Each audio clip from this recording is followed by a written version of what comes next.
When you claim your own space, right, you can start with like a blank slate. You can add all types of media content, Instagram, their YouTube channel, their Calendly, their website, and make it look very nice in 3D like instantly. Plus then you have like this multiplayer component. So you can also upload your 360 video, meshes, 3D assets, and of course Gaussian Splats. With Splats, it's a game changer, definitely. Welcome to a new episode of XR and AI Spotlight, the show that gives the stage to the founders and makers pushing the boundaries of XR and AI. My name is Gabriele Romagnoli, I'm your host, and I'm here today with Lisa Maria Egger. Lisa is the co-founder and COO at Arrival.Space, an award-winning web-based platform developed by Stratum One that empowers people to create, connect, share, and explore next-generation content wherever you want, in a VR headset, mobile, or the browser. In this conversation, we will look at the key features that turn Gaussian Splatting into the next level web content. For us, it's like making Gaussian Splats and this new next level content, right, walkable. I think this is something that also helps unlock the creator economy in terms of user-generated content. I can upload a scene, click a button, make it walkable. You have like a guided path towards, for example, a city environment. How these spaces can be experienced on web, mobile, and in VR. The Vision Pro experience is amazing, and it really is the content also that makes it amazing, right? So you have like the sea and a lighthouse there, or in the woods. They add spatial sounds. Studio Duckbill, who is like, for example, one of these Japanese creators. It's just amazing to see that. I would never be able like to go there, and now I'm like in a space I can just explore. A storytelling feature that I've never seen in any other platform like this. You can record your avatar and the movement, tell a story part there. It's placed right next to it. You can click on play as a visitor and then have like a little story and guidance, space guidance from the creator itself. You can also like as another guest or creator leave a message there and have a 3D conversation there. And the core reasons why this must be built on the open web. For me, it's like the internet is not closed, it's open. And it really is about like this persistent, social, immersive experience, and that is like fully connected. It's like accessibility and interoperability are key factors to unlock this new era of the spatial web, right? So what we are trying to do is to foster navigation, infrastructure, connect the dots, and web-based, web XR for us is the way to go there. But before we get into it, I wanted to thank our sponsor Meshy, who made this episode possible. Meshy is a real powerhouse for generating 3D assets with AI. You can start with a simple text or image prompt and get high-quality, stylized 3D models in just a minute. There are two features that completely blew my mind. One is the ability to create stylized texture for any mesh, with or without UV. And the other is the ability to edit portions of AI-generated textures like in Midjourney in Painting.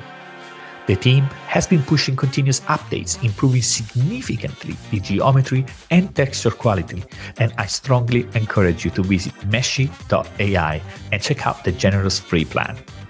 After that, make sure to use the code XRAI20 to get a 20% discount on your subscription. And now it's time to roll the title and welcome Lisa under the spotlight.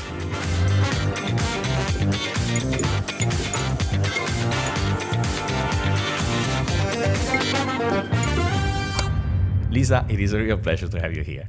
Hi, Gabriele. Thank you for the invitation. Very happy to be here today with you. Absolutely. And so, Lisa, let's be honest. Arrival.Space is the closest thing to the metaverse. And I want to be honest here, I don't think it's the vision that Mark Zuckerberg has been trying to push us, but more something that is closer to the initial definition of the metaverse from Neil Stephenson, right? That is in around 1992. So can you explain us why? How does it work? Well, for us, it's like the 3D web and fully connected immersive web is like the next logical step, right? And it really is about like this persistent, social, immersive experience, and that is like fully connected. I think it's like accessibility and interoperability are key factors to unlock this new era of the spatial web, right? So what we are trying to do is to foster navigation, infrastructure, connect the dots, and yeah, web-based, web XR for us is the way to go there.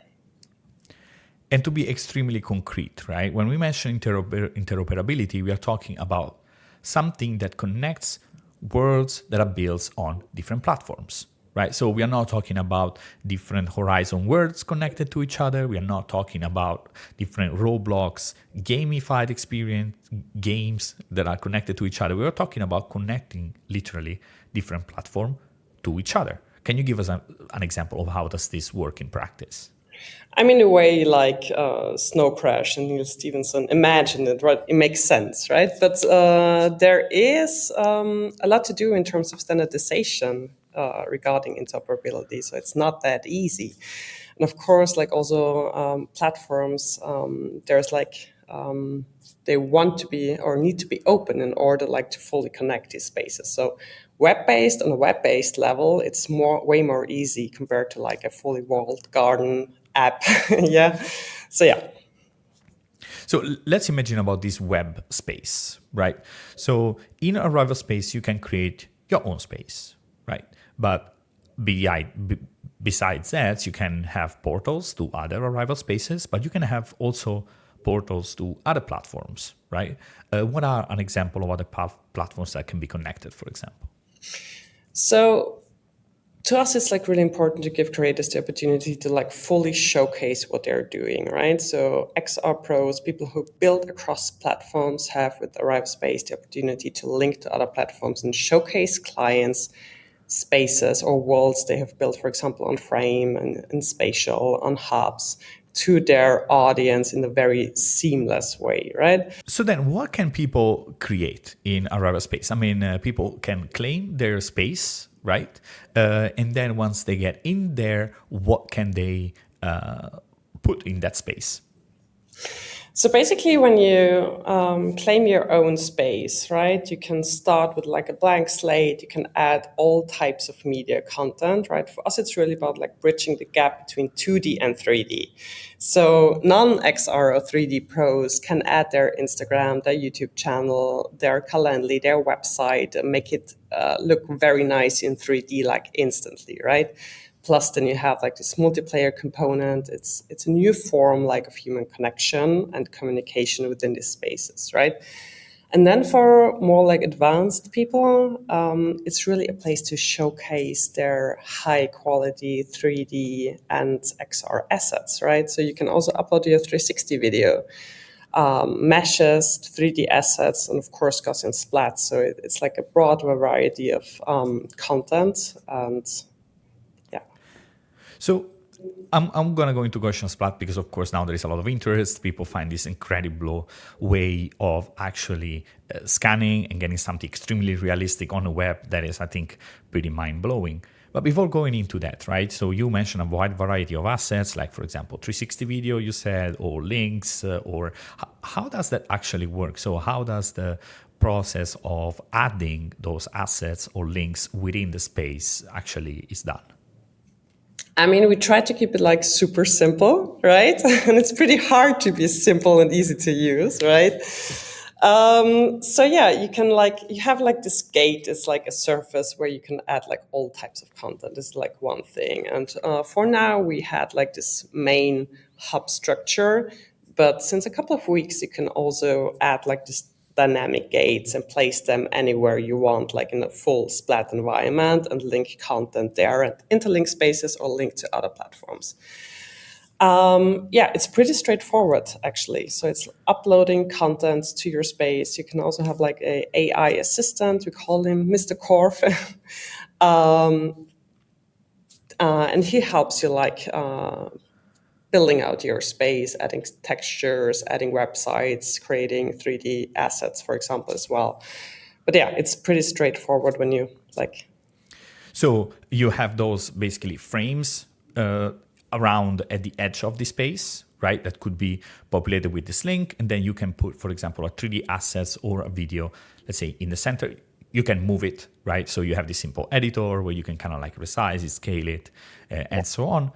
There is another element, especially when we're talking about, I think, Gaussian splatting, is also that you are connected with Play Canvas, right? And with the Super Splat editor. Can you tell us a little more about that? Yeah, so the Super Splat by Play Canvas is also integrated in Arrival.Space. We like love Play Canvas and what they're doing. It's amazing, right? And for more advanced people and creators, they pull up their Super Splats in Arrival directly, merge Splats, and then just upload it. It's uploaded immediately again, right? And the other things that I found also very interesting is the fact that Splats by default, they don't have a mesh, right? So while instead you have this opportunity of just by magic, literally, so there is a little kind of like a magical icon that you can click, and this creates a mesh that adds that allows people to walk in it. So if there is a wall or if there is an object, then you cannot navigate through it. And that adds, of course, to the level of immersion and what you just can do with these Splats, because otherwise they remain these clouds, because that's what they are, right? So how have people been using this opportunity to create their own spaces? I mean, it's like, for us, it's like making Gaussian splats and this new next level content, right? Walkable. I think this is something that also helps unlock the creator economy in terms of user generated content, right? I can upload a scene, click a button, make it walkable.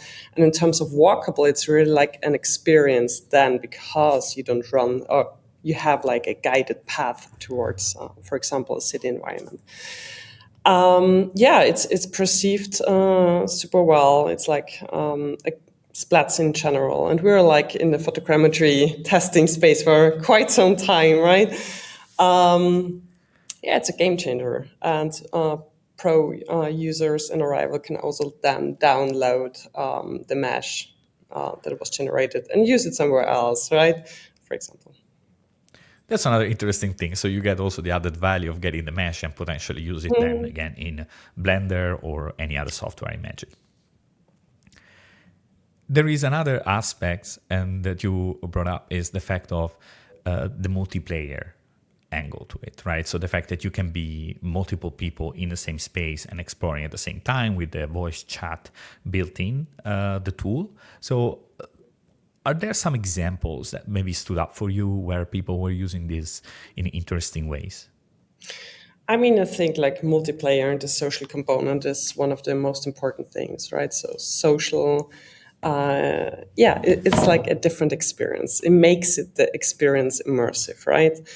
And I've produced like so many like immersive events, XR events, and like seeing this human connection from people like joining with a headset, joining with a phone, joining on desktop, right? It's like super nice to be able or see this human connection happening in these spaces. And of course, for a lot of people, it's like new still, right? To be able to talk in a 3D environment to another human person is like a challenge sometimes.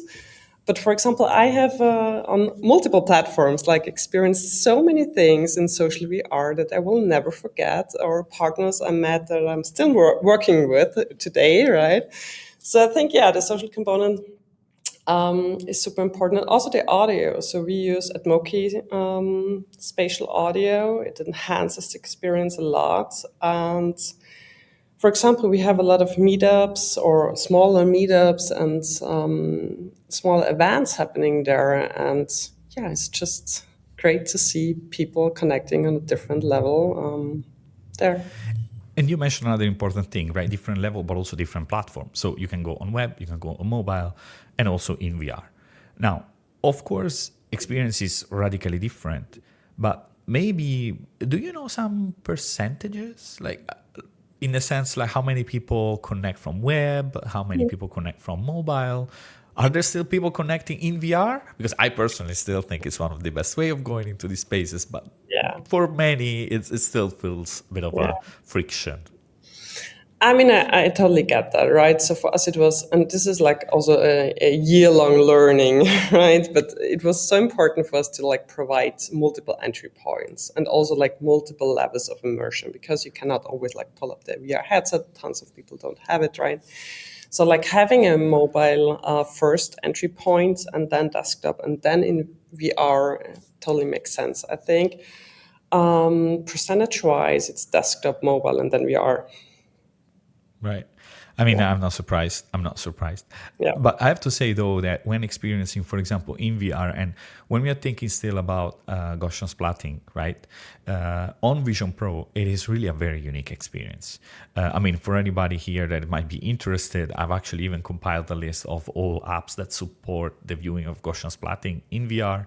And of course, Arrival.Space is one of them. And I have to say, the navigation, it's actually very nice. It's one of the best I've let's say experienced, probably because other platforms maybe just didn't put the effort at all, in a sense. While instead, in your case, I think it's just very nice and intuitive. You can pinch and move the word around. You can point your headset, your gaze, let's say just moving the head and point at where you want to go, pinch, and you're teleported. And of course, on Vision Pro, the experience is much higher than what you will get on a Quest device. It is really powerful, I think, to experience something like this and be able to navigate a Splat so freely on a Vision Pro. Yet, of course, the majority of people are still on web, right? I mean, yeah, the Vision Pro experience is amazing, and it really is the content also that makes it amazing, right? I mean, from our side, like it's web-based, right? That's an advantage here, but it's still it's effort to make it work on all these devices. But yeah, the content-wise, for example, the Japanese 3D Splat community right now is picking up Arrival.Space very. I was there this morning. Very I was good. there this morning, Yeah, and it you was like saw it. I was And on for this me, train track. I was on yeah, this train track. Oh my God, this looks pretty amazing. and they really do it very smart. So you have like the sea and a lighthouse there, or in the woods. They add special spatial sound, spatial audio. So like it's a full experience. You're in the headset 10 minutes, and like okay, wow, and you see like so many different culturally different environments. It's super interesting for me. I just like Studio Duckbill, who is like, for example, one of these Japanese creator. It's just amazing to see that. I would never be able like to go there, and now I'm like in a space I can just explore. I think, I mean, an important question is always when building a creative platform, right? Is what is the incentives for creatives to create, right? To spend their time, to invest on a platform like this. I mean, what have you discovered? How do you maybe create incentives for them to create and publish what they've made? I mean, it's like again we really try to bridge like this pro and non-pro sites, right? So for people, it's like easy to set up their space. It's highly polished 3D interface they can use like to tap into this new world of 3D and then expand further. And for the other more advanced creators to like showcase what they really do and pull up your phone and show it to other people, right? And what we see is we have like this claim, edit, share loop, right? And creators are adding their Arrival.Space to the website, to the newsletter, to their Twitter profiles with their space link. And it's just their new 3D home. And that's what I love, right? So by adding these links and spaces into their 2D socials, they like reach a new audience because people hop in, meet the person inside, can have a chat. So I think there are a lot of incentives there to like and we also, of course, promote our creators and help marketing and promotion wise wherever we can. And I'm super happy that the community is so active and gives us feedback all the time. So we really appreciate that on Discord directly. So user feedback is why we're doing it. We want to build something useful for creators, right? Yeah. Of course, of course. But you mentioned something interesting, right? So in the sense that the creators then have a link right, to this web space that now they have created, they've populated with what they want. In these web spaces, there might be their own creation, there might be links to other platform that they've built. It's like a 3D link tree or of some sort. Let's imagine for a sec. So when sharing that link on other social, how does that look? What are the ways in which creators can share the space that they have created? And how does that look depending on the different platform that they have used, either email or maybe social media? Can you explain us? For example, like when a creator drops a space, so we call it a space drop, right? That's basically like a picture, or in best case, a video of the space, like the creator shoots a video in the space and shares it on their social, adding the link. Thereby, other people can really hop in as a guest. You don't have to sign up, right? So you can like hop in immediately, explore what's going on, traverse to other platforms, have a look around. In best case, of course, you also want to have like your own space, right? But it's like this creator side and the audience and guest side, and I think it's also like important to mention here. Yeah.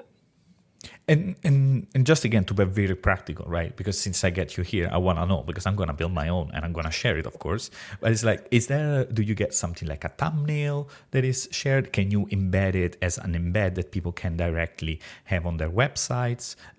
Is there, I don't know, a QR code that is auto-generated? I mean, I have no idea. So you can embed it to your website, yes. So there's like this little share icon on the right side, and you can immediately share it on all social platforms. You can get a link or the QR code. So it's like, or the embed code for the website, like basically the sharing. And it's so important, like the sharing feature, because that's the way how people find their way in, right? For example, I love adding a QR code to a presentation. In the end, people can hop in, be there directly. So I know a lot of people who like do this, like adding the QR code to their material. And so there are a lot of ways to find your way in and share it. And you mentioned another important point, right? The audience. Because then the other problem that comes up with this platform is a bit discoverability, right? In a sense, like how have you addressed that with many people that could create amazing things, but then hardly being found? Also, because let's be honest, when you put a link on a social media platform, nowadays what's happening is that the social media decide to basically bury the post, right? This is happening on Twitter, it's happening on LinkedIn or anywhere else. And so it's tough. It's tough to share things on social media because they don't want you to go anywhere else beside their own platform. Now, how have you, in a sense, nothing that you can do about it, of course, but from the matter of discoverability, how do you help people's spaces being discoverable or visible? I think discoverability in terms of content in the whole immersive web is like one of the most important things, right? From experience, it's like so hard to follow up with creators or what they're doing, how to find their way in. So that's really tricky because the content generally is so fragmented, right? By having an Arrival.Space, I hope it gets more easy to like have things in one place. But this, in terms of discoverability, right now you have like this featured portal in the back where you can just walk through and experience one space after another, just by swiping. And there will be a couple of new features coming up in the next weeks, right? And we really want to like shine a light on the creator, so you will be able to like follow creators in a more intuitive way, browse their spaces in a more intuitive way. You now have like a space list, for example. You can bookmark the spaces, you can revisit them. But that's like definitely something we're working on. I just wanted to have a quick break to remind you that if you're enjoying this conversation, you should definitely check out the XR AI Spotlight newsletter. By subscribing, you will get weekly interviews like this one directly in your inbox.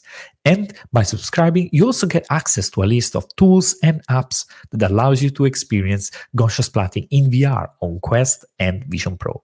Just check the first link in the episode description.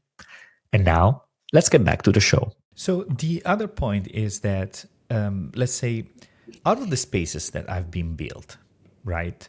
In general, we are not talking just about Gaussian splatting. It could be anything. So what are people building in this? Are those like galleries? Are those like games? Or are those like cultural heritage places? So maybe can you give us a breakdown of what have you seen people putting on Arrival.Space? So in general, like this comes also back to other web-based platforms. For example, I think every platform like has their advantage, right? Some are really like into the world building, some are like in high level big events, right? And we cannot cover that all. We don't want to do that. We want to connect the dots and provide the infrastructure. So what we do is or what we're seeing is like we never try to like limit the use cases in Arrival.Space and keep it very open, but evaluate very hard what people are doing, right? So you see like a lot of different things happening in Arrival. Probably the two main parts are Gaussian splatting, sharing high quality content, but also like artistic content in such terms with Splats, and XR pros, 3D pros presenting their work in a holistic experience, let's say, right? But then we also have like, yes, we do have, for example, Virtual Worlds Museum and other museums. We have a lot of community hubs. We have universities and educational institutions doing a lot of testing, also together with their students. So this is something, companies who are like building their 3D presence, right? But we also have like people shopping Nike shoes and pulling up a gate, browsing. It's like this social browsing experience, like shopping shoes or e-commerce wise. It's also quite important, I have to say. But we also have like memorial spaces, right? So it's like a broad variety, but the focus is on sharing 3D XR content and make it accessible to everyone. You mentioned the Virtual World Museum, right? And of course, a project that you brought up at the Aura Awards, right?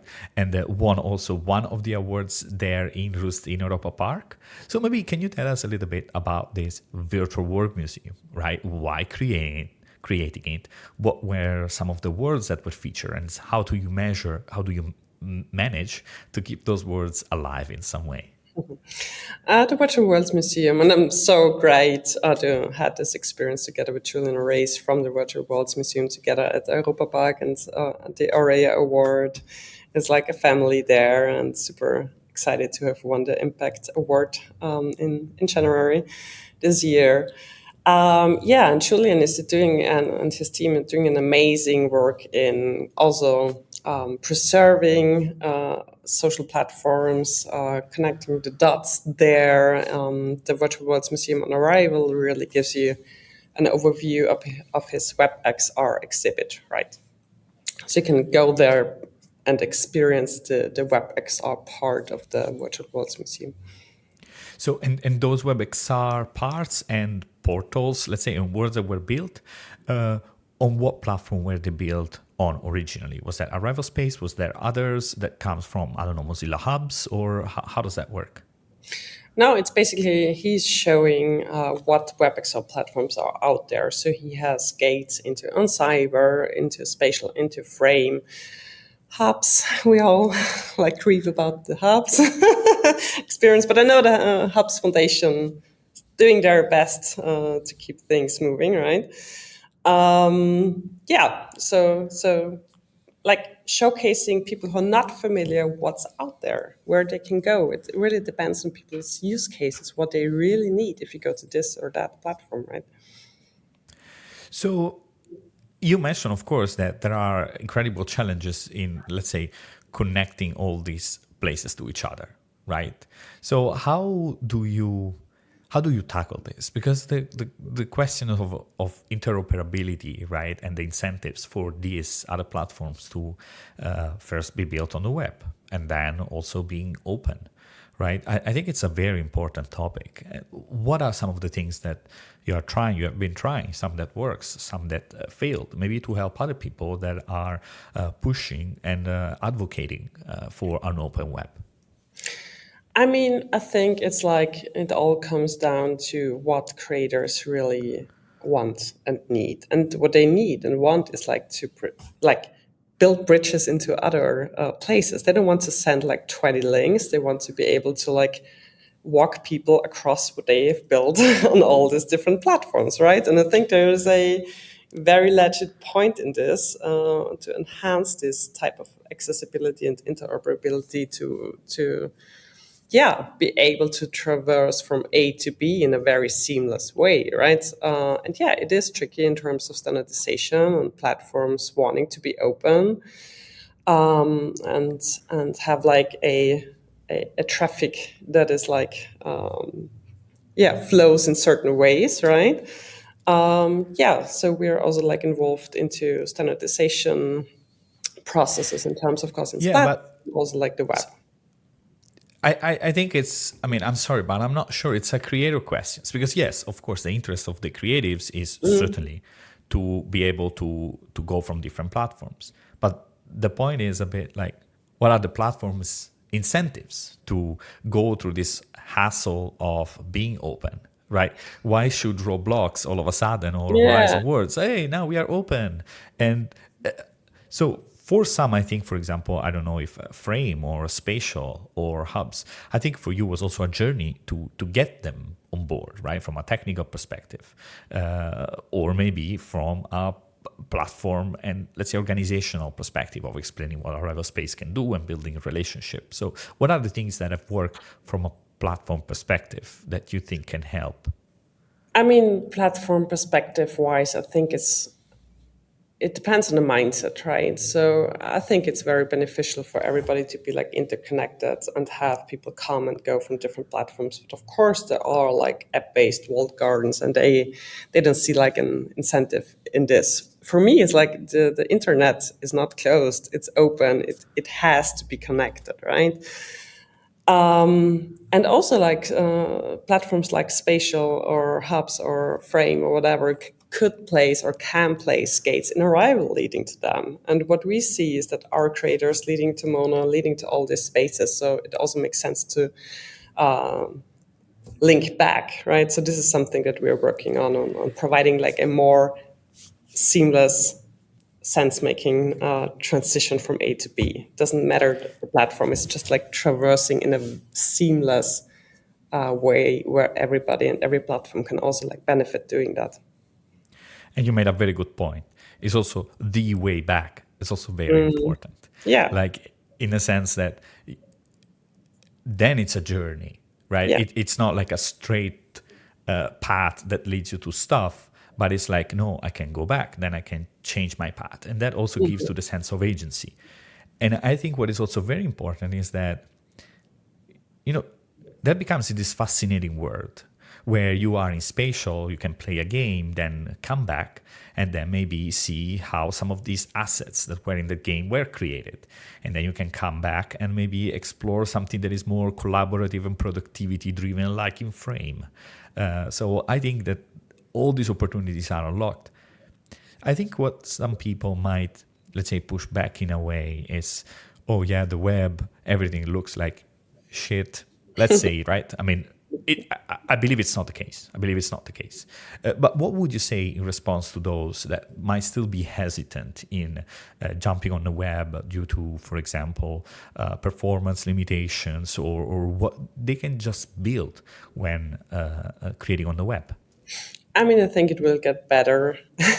Right, in No, a come couple on. of years. I think we are still doing better than what we have ever been doing. And the fact that Yeah, really you can get a photorealistic exactly. representation on the web, I think we are beyond. Oh, it will get better. I think No. it is good. In terms of like GPU and accessibility and streaming like high quality content, you don't want to run out of battery like on the phone all the time. But that's not the case. So I think that's what's getting better in terms of mobile. But yes, like you said, it's like the photorealistic 3D scenes, pulling it up immediately. We're there. Like with Splats, it's a game changer, definitely. Yeah. Now, I also want to touch two more topics, right? Like you as a company, as Arrival.Space, right? So, what is currently your business model? In a sense, how do you engage with creators? How do you engage with the platform's owners? What have you built so far?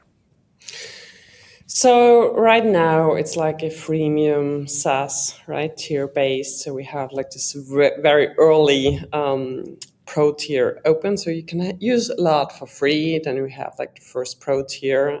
People are subscribing to that, which is amazing. And we will roll out different tiers later this year. Also like to offer more in terms of splats. And another important part really is like space and gate monetization, right? So we have partners, test cases and partners where we demo gate monetization options. And I think this is a really important point also for the creator economy to be able to like monetize the content that they have. So, first of all, how does the pro differentiate from the free tier? High level, I mean, you don't need to go into each bullet point. And maybe you mentioned about gate monetization, right? I mean, what are the options? Is that like people that enter? Like how does me as a creator can earn from people visiting that space? On a very high level note there, because it's will be presented later this year. So it's really about like any type of content you could like sell in a 2D platform or like your 3D assets or Splats. So this is like a feature request from a lot of people to be able to like do this. So for example, we have like 360 content by Alex Hartz, who's doing this amazing 360 experiences about walking up to Mount Everest, something that you could never do probably, or very hard. And monetize this content, offering like a trailer 360. You can have a look in, walk in there in VR, and then purchase the full 25-minute experience, for example, to give you an example there. And the pro features, it's basically allows you more customization in terms of adding a skybox, making it looks very neat in a way that is more on a professional level maybe, but also like different types. Now it's displayed in Arrival. You can have a look at the pro features very nicely since the last release. And yeah, it's like making the experience more engaging. I do have a question because I've seen other platforms trying that, and I'm not sure if you have or you have tried. It's about hotspot, in a sense, for models or assets, meaning that, for example, you have like a Splats or could be a 3D models, and then you have like a single thing that you can add that when you click adds a pop-up with text, right? Let's say it's. Is that something that I've seen other people trying, like for example, Story Splat is trying. I don't know if Super You mean Splat is trying. annotations, something like Yeah, that? yeah, Yeah. yeah, yeah. Let's call it hallutation. Let's call it hotspot. I think it's probably annotation. It's a good way of describing it. I believe it's not possible right now, right? But is that something that you are considering to add, or maybe I just missed something when playing around? I mean, annotations make sense, definitely make sense, right? So we hear that a lot as well. I mean, with the gates, you can actually, what people are doing now is like placing a gate next to a specific scene in a splat, for example, and then have the website to the shop or to the environment there with more infos provided. Yeah, but Right. definitely, yeah. But because, for example, an annotation is say, let's imagine you have a path and you have a statue, then you have an object. Those annotation could help you, let's say, tell a story in the most Yeah. simplistic way about those things in your journey, so to say. And then there might be the portal, and that is the next step in your journey. Yeah. I mean, this all makes sense, right? I mean, it's very tricky in terms of like 2D walls of text in a 3D environment, right? So it always like, how do you present it in a very neat way so you don't like have And you, this? Yeah. Lisa, you get me there because to be honest, though, we are still experiencing these 3D worlds on a flat screen. So I would Yes. argue that that should still be not a big issue because. But what we are doing in terms of like finding a solution also is like we have this 3D voices, right? So it's basically you can record your avatar and a movement, tell a story part there. It's placed right next to it. You can click on play as a visitor and then have like a little story and guidance, space guidance from the creator itself. You can also like as another guest or creator leave a message there and have a 3D conversation there. So Oh, this is something. Actually, I missed it. So you can have your push record, so to say, then the movement of your avatar in the space is being recorded, yeah, and then there is this voice popping up of the avatar talking about the journey, about the model, the space yeah, overall. yeah. You see the avatar walking around. You can follow him with spatial audio. So this is a very nice to like guide people through a space or add additional information. Very nice. There I need to double check because that's something I missed. I do have one question more. Again, looking at Arrival.Space from a broader perspective. So you are a EU-funded project, right? That's some of the fundings that you have got to build a platform. Now, what do you think about the current landscape when it comes to EU funding and startups? What has been your experience so far? So basically, it's like an Austrian R&D deep tech fund that is also like funded by the EU. Huh?